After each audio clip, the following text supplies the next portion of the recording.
Hello, everybody.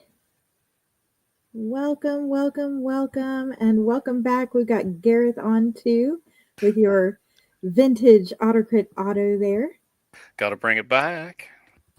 How's it going today? And happy belated birthday now, Gareth. We got you on the back end. Yes, thank you. No, it was good. It was good fun, and thank you to everybody after last week for all the well wishes. Well wishes. Appreciate it. Oh, goodness. I'm catching up on your chats looking over here. We see a lot of questions, and we are actually going to hold off on answering some of your questions, not because we don't see them, but because we are about to go over a recap.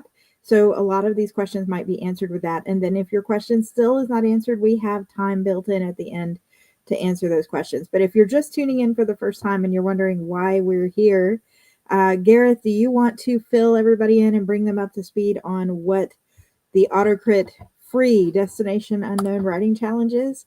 I'll drop the link in the chat too. Yes. Well, Destination Unknown. It's a rather fun challenge from my brain, which is a few weeks long, and you're basically challenged with writing a short story. We give you the opening line. Today, we're going to introduce a twist. This time around, there'll be two twists. In the past, we've had one. I think we've done two twists once before, so we're going to do two twists this time around as well. Then you get some time in between the twists. Like at the moment, we're going to have 1 week, so we get the first twist tonight. You'll have another week to kind of adjust to that. This challenge is all about thinking on your feet. So I can see people mentioning how many words they've gotten already, and I tend to find with a challenge like this, the more the merrier, the more the better, because the more you have, the more you're going to have to think and massage and move things around. So there will be two twists. We'll have a week between today and then another one next week, and then more time to write after that until we get towards the end of the challenge, where we will give you the final line with which your story must finish. And it's all for fun. It's just all about writing something new. And of course, it's a challenge. So challenging yourself, learning to be adaptable, figuring out how to deal with things in a story when they just go wrong. Now, it's a little strange, kind of why I like to do it as a challenge, because in this challenge, when things go wrong, it's because we foisted it upon you. But how many times when you're writing a story, or you see people, even if you haven't run into this problem yourself, I'm a bit of a planner, a plantser in a way, but I do outline a lot. And so I don't tend to run into the whole problem of the story. I thought the story was going to go this way, but my characters had other ideas. You see people say that a lot, and it's not something that I personally deal with. But if that's something that organically happens to you, then I think it's fun when it's, doing a challenge like this is going to get you prepped for reacting a little better when that does happen to you in the future when you're writing something. I hope that makes sense. Yeah, absolutely. And I think just mirroring what Gareth says, I'm a pantser through and through. There is no planning in this body anywhere. And the flexibility for me comes up in the back end. So I write a whole bunch of stuff. It's not even in chronological order. And then I have to sort it all out in my developmental editing phase. And being able to be flexible and recognize when to cut something out that you wrote, put new things in that you didn't plan, and things like that are a huge boon. So, fellow pantsers, I would definitely encourage you, write a story, write what's inspired you, and then fix it accordingly as we go through the challenge. Don't shy away from revising. Okay, let's get in here with a little recap. As Gareth said, we gave you an opening line last week. We are going to pull it up so you can see what it is, but we're not going to go too much into detail with that today. You can go see the kickoff video. The link is in the description box, and it is on the AutoCrit YouTube channel if you would like to hear us chat a little more in depth about that opening line. Then today we're introducing a twist. Next week, we'll be back with a second twist, and then we will give you a closing line to use. And you can submit your story or not. You don't have to submit to participate. You can submit your story if you would like to be considered for the grand prize. So we are asking you, because this is a writing challenge, to challenge yourself to write a new story. Don't wait until you have everything and push yourself at the last minute and get overwhelmed. Go ahead and write now, because the point of this challenge is to teach yourself to be flexible. So try to go ahead and write whatever strikes your fancy and then adjust as you go. Improvise, adapt, overcome. We want you to have fun with it. And the story is yours. AutoCrit's not going to make any claims to the rights of your story. You can go on to pitch it, query it, whatever you'd like. We are asking that your stories be at least 2,000 words long. If you're going for short story level, we'd suggest about 4,000 words. Sweet spot for short stories is in that 3,500 range, but you can write any genre you want. Now, the caveat last week was the opening line. The Wi-Fi password changed itself every 3 minutes. It has to be word for word the way it is on the screen. No tense shifting, no altering. Gareth, what did we say last week about can we make it into a quotation with a comma on the end in quotes? You can, yes. If you're going to use it as dialogue, then clearly you're going to have to add quotation mark punctuation. That's a given. So yes, you can. If you're going to turn it into dialogue, obviously use dialogue punctuation, quotation marks. But otherwise, nothing else can change. If we open it and you've added to it before your tag, then that's not going to work. So you can do a period and then continue your quote with a second sentence, but this sentence needs to be complete as it is.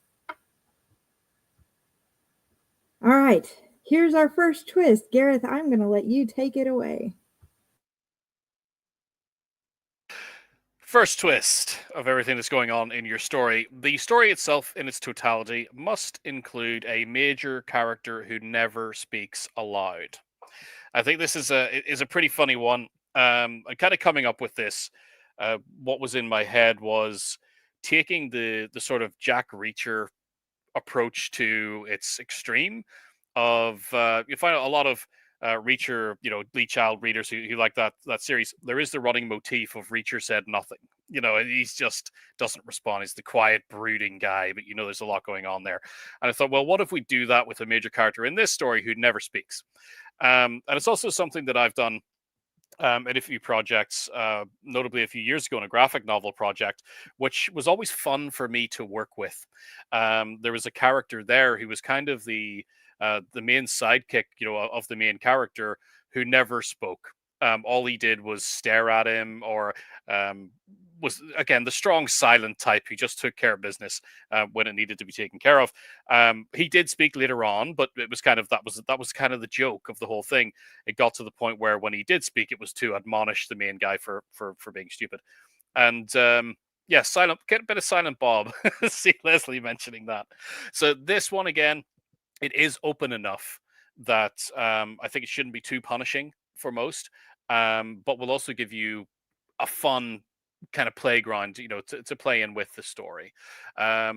Liz, can they sign? I would say yes, because it's not speaking aloud. Just no vocalizations. I wouldn't have them grunting or doing anything in that regard. One thing that came to my mind when I was thinking about this too was again that the variety of ways that you could approach it is this, so that this major character could be an animal. I literally just saw Amy's comment pop up. Could it be an animal who doesn't speak but makes animal signs? It could be an animal, but on a caveat there. Personally, I would consider, like the barkings of a dog or the mewings, whatever it is, of a cat, to be them speaking. That's their vocalizations. That's their method of speaking. However, it could be pretty funny to have a dog be a major influence and the dog never says anything or never vocalizes. That would be pretty. How could you work that in a way that's punchy and funny? So Alicia, I guess I'm answering your question as well there. Do they need to be human? No, they don't. No, play with it. Again, it's your story. Have fun. It's just they must be a major character. They can absolutely have thoughts, which is why we left this aloud. They can never speak aloud. So active internal dialogue, which is where you put internal thoughts in italics, is fine. If other characters are speaking for them or translating, fine. But we can't have them actually speaking, making sounds out loud. And by major character, we're looking for someone who has a prominent role in the story. They don't have to be the main character per se. Gareth gave the example of that sidekick who was very present, had a big part of the story. What you want to avoid is them coming across, having your main character come across somebody who's there for a couple paragraphs and gone. And then that's all we ever see of them. So They need to have an important role in the story, a major character. Yes, they're not just a random person. Do we have the other slide? Yes, we Kind of do. on that topic. Yeah. So I think this just helps to bring it together if you're a little confused about how you could integrate this or what you can do with the characters. What constitutes a major character? And just think of it this way: the character's presence or their actions in the story directly and strongly influence the progression and resolution. So they are a major kind of moving part. They're a cog in this machine. And again, there's lots of various ways you could do that. For example, this character, think of the easy one. I would push for everybody to think outside the box a little on this, but you could have, the silent overlord who has kind of put everybody in this situation that they're trying to get out of.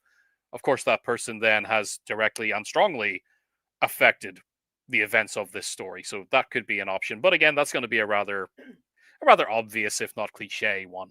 But there's various other ways. The character could be, let's go back to if you're using a dog as the stand-in for Reacher Said Nothing, this could be a cozy kind of story that you're writing where the main character has their dog or their cat and they use them as like a sounding board to spitball off, and they keep throwing ideas at this animal that doesn't say anything or just kind of gives body language, like raises eyebrows, and they're like, you know what, you're right. So they're kind of using that character of the animal as their way to figure out what they're going to do next. Really, the point to keep in mind is the character becomes major when without them, without their presence in the story, things could not have gone the way they do. Put it that way. So that's what's going to constitute major. Yeah. We aren't getting into the nitty gritty about formatting quite yet because we want you guys to focus on writing. Formatting can be finished on the back end. We don't want to distract from your creative process. Typically, most English manuals of style put active internal dialogue or internal thoughts in italics. You will have to go to the style guide that matches your version, but if you're writing in US English, we would be looking mostly for italics with no quotation marks. You don't see very many fiction genres that have internal thoughts without italics.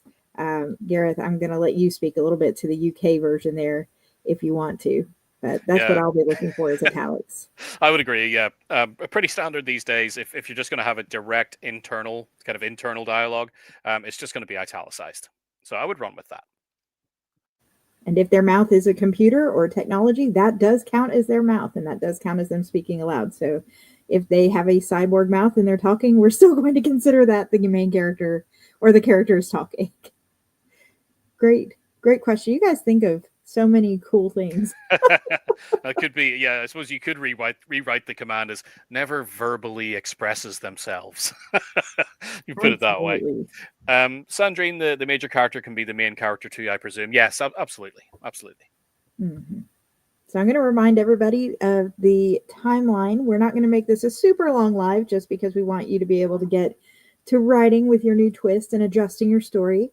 But we are going to pause here too and open the floor for any and all questions that you may have. The replay of this video will stay up on our YouTube channel, just like the kickoff. And for people who joined late, the kickoff is available on YouTube. The link is in the description box. The link to join this challenge for free, if you're just tuning in and going, oh, I want to do this, is again right here. You can join anything that you need for this challenge. We're giving you 100% for free during the challenge, right, Gareth? Mm-hmm. Yep. Yeah. So the AutoCrit Writer's Desk, where you're going to submit and write your story, and it'll show the word count and all of that. We'll get closer to that when we get closer to submissions. We'll show that a little more. That's all going to be included for you. And yeah, it's going to be really exciting. And another thing is if you register, then you get the updates and reminders as the challenge goes along, right?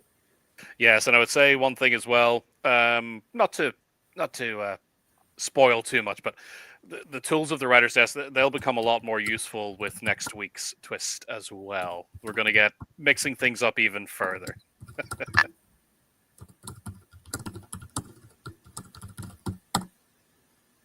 Is texting considered verbal? I would say no, text messaging is not verbal, it's written. unless you then have the character read their text message out loud. So watch out for that.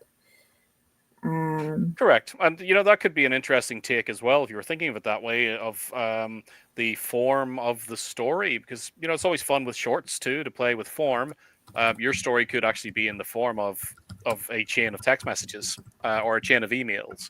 But technically speaking, if we're seeing that, then nobody's speaking aloud, are they? Kind of are in your head, but not really technically on the page. All right. Let's see. Lots of great telepathy's fine. If it is a sound they make with their mouth, it's a no go. If it is not a sound they make with their mouth, you are good. Awesome. Yes, this character remains silent. Yep. Do the whole thing. Whole thing. So there can't be any flashbacks where they're speaking. They've got to be silent the whole time. I love all of your takes on these. If you do have questions as you get going and you're like, hey, I did this situation and I'm not sure if that counts, there's a little help bubble in the bottom right corner of AutoCrit. You can ping our bubble team, our support team, and drop the situation for them. And they can get that to Gareth, get that to me, and ask us, would this count? Would this be something that needs to be changed? But typically speaking, if it's not something that they are making a sound with their mouth to do, like text messaging, writing a note, speaking inside their mind to somebody else, you're probably fine. Yeah, don't overthink it. No. I know we all like to, but don't overthink it. No. And that's even if nobody else can hear them and they're completely alone, if they're making it out of their mouth, then it's still them speaking loud. Yes. They could be talking to themselves aloud or talking to the wall, but they're still talking aloud. As Christopher mentioned there, does the character have to be introduced straight away? No, they don't. Again, as long as their influence on the story is major. Again, think of it in the sense of, if I took this person or this creature, or if I took this character out of the story, could things have gone the way that they did or the way that they do?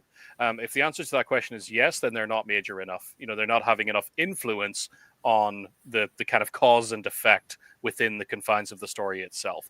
That's the only thing. But they can show up late for sure. Mm-hmm.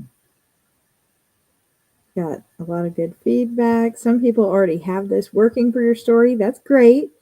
Don't forget, we have another twist next week. Looking at you, Tony. What's in a twist to make it more difficult? What twist might make something easier for some people, might make it harder, and the one next week might have the reverse. This is all about having fun, Indeed. though. It's all Like I about say, having fun. Tony, it's like, this brought my idea clarity. Wasn't it supposed to make it more difficult? I am happy either way. I'm happy to torture and I'm happy to please, because ultimately at the end, what is the result that we're looking for? A short story done. So if this has actually put some fire behind you, then all the better, because you're just going to rocket ahead to having a new piece completed that, hey, you didn't have before.